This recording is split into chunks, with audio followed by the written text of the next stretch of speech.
நண்பர்களே, விழா நாட்களில் வாழ்த்துச் சொல்லுதல் என்பது ஒரு சம்பிரதாயமான சடங்காக மாறிக்கொண்டிருக்கிறது. வாழ்த்துங்கிறது என்ன? வாழ்த்து ஒருத்தர் வாழ்த்துறார்ன்னா, அந்த வாழ்த்துறவரும், வாழ்த்தை பெறுபவரும் ஒருவருக்கொருவர் அறிமுகமானவராக இருக்க வேண்டும். இவர் அவர மனசார வாழ்த்தணும். அவர் மனசார இவருடைய வாழ்த்தை ஏற்றுக்கொள்ள வேண்டும். அதுதான் வாழ்த்து. ஆனா, இன்னைக்கு என்ன நடந்துகிட்டு இருக்குது? நம்ம என்ன பண்றோம்? யாரோ ஒரு மெசேஜ் அனுப்புறார் வாழ்த்து. அத 100 பேருக்கும், 200 பேருக்கும் ஃபார்வர்ட் பண்ணி விடுறோம். இது வாழ்த்தா இது? அந்த 100 பேர்ல நெறைய பேர் நமக்கு யாருன்னே தெரியாது. அனுப்புறவங்களுக்கு நெறைய பேர் தெரியாது. வாழ்த்தை பெறுபவர்களுக்கும் அனுப்பியவர் யாருன்னே தெரியாது. இப்படி ஒரு வாழ்த்து அவசியமா என்பதை நாம் சிந்திக்க வேண்டும். நம்ம நெறைய பேர் இந்த மாரி தப்புகள பண்ணிட்டு இருக்கோம். நீங்க ஒரு குரூப்ல வாழ்த்து போடுறீங்கன்னா, அந்த குரூப்ல வந்து ஒரு 100 பேர் இருக்கிறாங்கன்னா, அந்த குரூப்ல உள்ள 100 பேருக்கும் நீங்கள் அறிமுகமானவராக இருக்க வேண்டும்.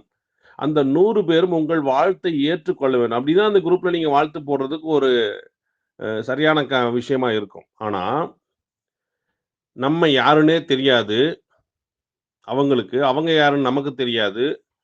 ஏதோ வந்து ஏதோ நமக்கு வரக்கூடிய மெசேஜ வந்து ஒரு ஃபார்வர்ட் பண்ணி விட்டா போதும். அப்படி ஏதோ ஒரு பெரிய விஷயத்த சாதிச்சுட்ட மாரி நம்ம நெனச்சுட்டு இருக்கோம். தவறான விஷயம். வாழ்த்து என்பது உங்கள் உள்ளத்திலிருந்து வர வேண்டும். முடிஞ்சா நீங்க அதுக்கு கொஞ்சமாச்சும் ஸ்ட்ரெயின் பண்ணி அந்த வாழ்த்த நீங்க கிரியேட் பண்ணீங்கன்னா இன்னும் நல்லது. அந்த மாதிரி ஒரு வாழ்த்து உங்களுக்கு நெருக்கமானவர்களுக்கு நீங்க பர்சனலா அனுப்பணும். இதுதான் சரியான வாழ்த்தா இருக்கும். அல்லது நீங்க ஒரு குரூப்ல போடுறீங்கன்னா, அந்த குரூப்ல உள்ள எல்லாருக்கும் உங்கள தெரிஞ்சிருக்கணும். அந்த மாரி இருந்தா அந்த குரூப்ல வாழ்த்து போடலாம்.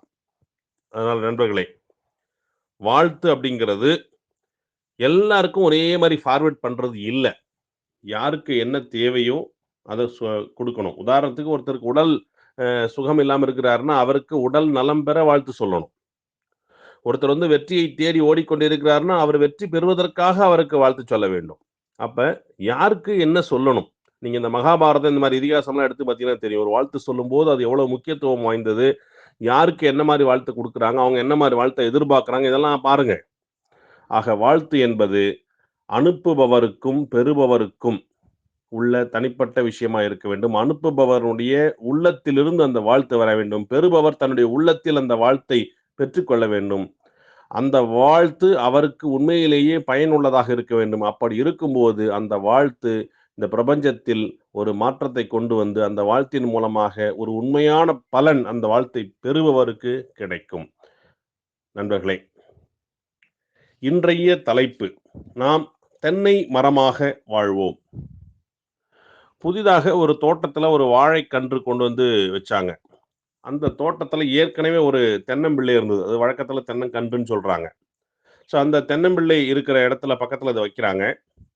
இந்த தென்னம்பிள்ளை 1 வருஷமா இருந்திருக்கு.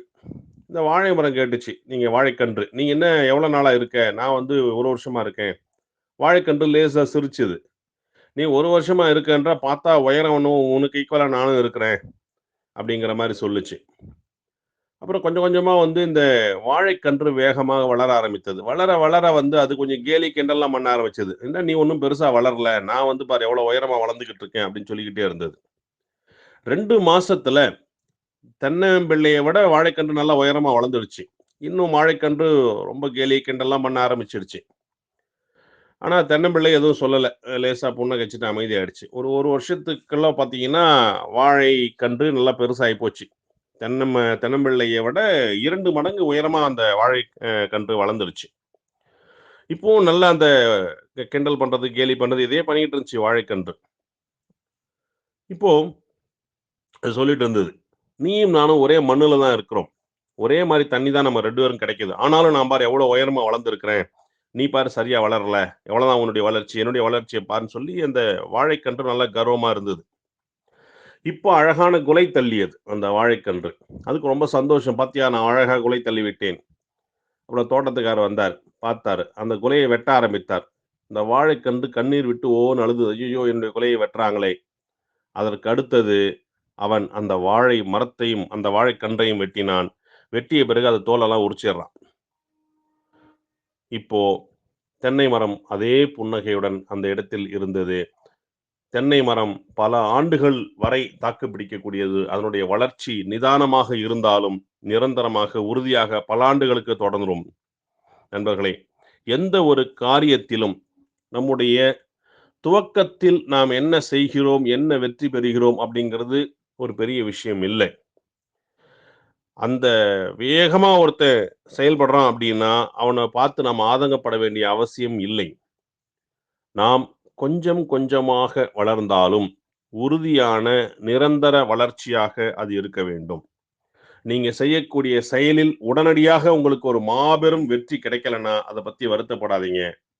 நீங்கள் தொடர்ந்து உழைத்துக் கொண்டிருங்கள். நாள் ஆக ஆக உறுதியான, நிரந்தரமான வெற்றி உங்களுக்கு கிடைக்கும்.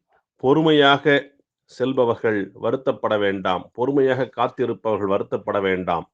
என்றோ ஒரு நாள் மாபெரும் வெற்றி உங்களை தேடி வரும். அதுவரை பொறுமையாக காத்திருங்கள். அந்த வெற்றி தென்னை மரத்தைப் போன்று உறுதியாக பல்லாண்டுகளுக்கு நிலைத்து நிற்பதாக விளங்கும். நன்றி, வாழ்த்துக்கள்.